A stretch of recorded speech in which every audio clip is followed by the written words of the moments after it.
Bonjour à tous et bienvenue sur boursicoté.com pour cette nouvelle analyse technique Forex, matières premières et Bitcoin avec une paire de devises euro-dollar qui reprend un biais baissier. On était sur une dynamique ici qui était portée par la moyenne mobile 20 exponentielle. On est venu marquer un contact ici avec la zone de parité.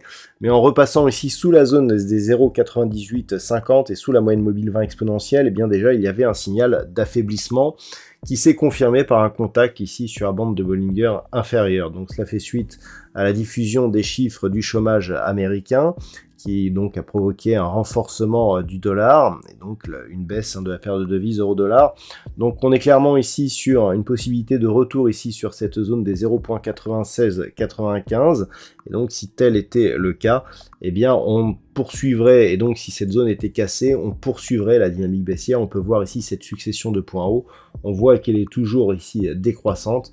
Et donc si on vient ici casser 0,9695, clairement on aura un objectif de retour ici sur les précédents points bas significatifs, tels que nous avions ici sur cette zone proche des 0,9540. Donc pour l'instant on surveillera ici la zone des 0,9695.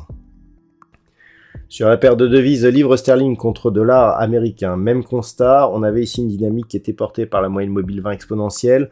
Au contact des 1,1470, on est revenu ici sur cette moyenne mobile. On a cassé ici donc celle-ci, on est venu au contact de la bande de Bollinger inférieure et on repart ici sur un biais baissier. Là aussi aidé par la diffusion des chiffres du chômage américain. Donc là, l'objectif est un retour sur la zone des 1,09. Alors on sait qu'on a eu des interventions de la Banque centrale d'Angleterre lorsque l'on était passé sous ce niveau. Donc en cas de rupture, on revient ici sur un niveau, je dirais, dangereux en termes de volatilité. Donc il faudra faire extrêmement attention. Par rapport justement à cette configuration, là aussi on reste dans une dynamique moyen terme qui est totalement baissière. On n'a aucun, aucun signal d'un possible retournement. Donc si les cours continuent à baisser, je dirais qu'il faudra, c'est cette zone des 1,09 qu'il faudra surveiller. En rupture, donc risque d'une forte hausse de la volatilité. Par contre, tant que l'on est ici entre 1,09 et 1,1470, alors ça fait un range assez large, mais ça peut constituer une base de latéralisation moyen terme, mais qui ne remettrait absolument pas le fond de tendance moyen terme qui reste orienté à la baisse. Sur l'or, nous avons une configuration qui se neutralise. Alors, on avait testé cette zone des 1675 $ l'once. Cette zone, elle a été reprise, mais depuis, on ne parvient pas à dépasser ici la zone des 1730. Donc là aussi, on est dans un biais qui reste baissier. Sur le moyen terme, un petit peu comme sur la paire de devises livre sterling contre dollar américain.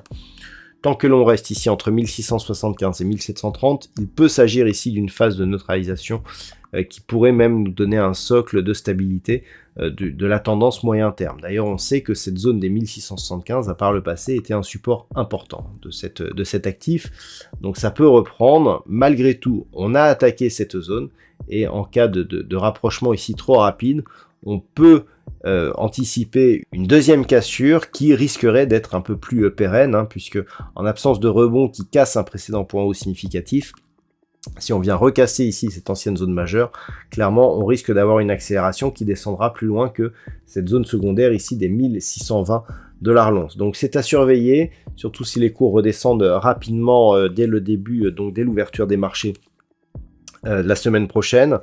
Par contre, en cas de cassure ici des 1730, on commencerait à avoir des signaux d'un possible retournement ici de la dynamique court terme vers de nouveaux plus hauts significatifs, mais il faut absolument passer ici par une cassure de cette zone des 1730 $ l'once. Au niveau du WTI, ça commence à s'accélérer depuis les dernières annonces de l'OPEP visant à réduire la production du pétrole. On a ici une phase de hausse qui est en train de s'accélérer. Alors, il y a peu, je vous disais que tant que l'on restait sous 90, on n'avait pas de reprise possible d'un mouvement haussier. Bon bah là la zone des 90 elle est cassée, on va désormais surveiller la zone ici des 93,50, mais il est possible ici qu'en cas de franchissement de cette zone des 93,50, eh bien on ait un gros signal de retournement, tout simplement parce que déjà, hein, si on regarde ce qui s'est passé actuellement, on a ici quelque chose qui fait un petit peu comme ça, voilà, là on a une deuxième, là ici on a quelque chose qui fait à peu près comme ça, et donc le fait d'avoir cassé ici cette zone des 90, eh bien, nous met dans une possible ici évolution haussière qui peut s'accélérer. Donc attention, on peut effectivement avoir une accélération suite à la rupture de cette zone des 90, surtout si on la confirme par cette ancienne zone majeure des 93,50 $ le baril. Donc cette zone elle a été affaiblie récemment, mais c'était une zone qui était une zone solide auparavant. Donc on va la surveiller car en cas de cassure, le signal serait confirmé.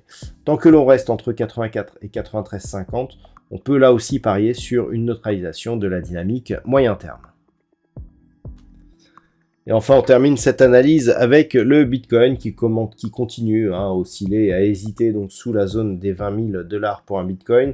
On n'a plus que très peu de volatilité maintenant entre cette zone des 20 000 et la zone de support des 18 500 $ pour un Bitcoin. Je rappelle que la perspective reste toujours la même. On est dans une tendance baissière sur cette crypto-monnaie et une rupture des 18 500 $ pour un Bitcoin bien, viserait des niveaux inférieur à 15 000 $. Le niveau d'invalidation très court terme, il se situe ici à 22 800 $ pour un Bitcoin et avec un signal de retournement majeur en cas de cassure ici de cette zone des 25 200 $ pour un Bitcoin. Voilà donc ce que l'on peut dire sur l'analyse technique de ces principaux actifs. Je vous souhaite de passer un très bon week-end. On se retrouve dès la semaine prochaine pour d'autres analyses techniques, toujours sur le site boursicoté.com.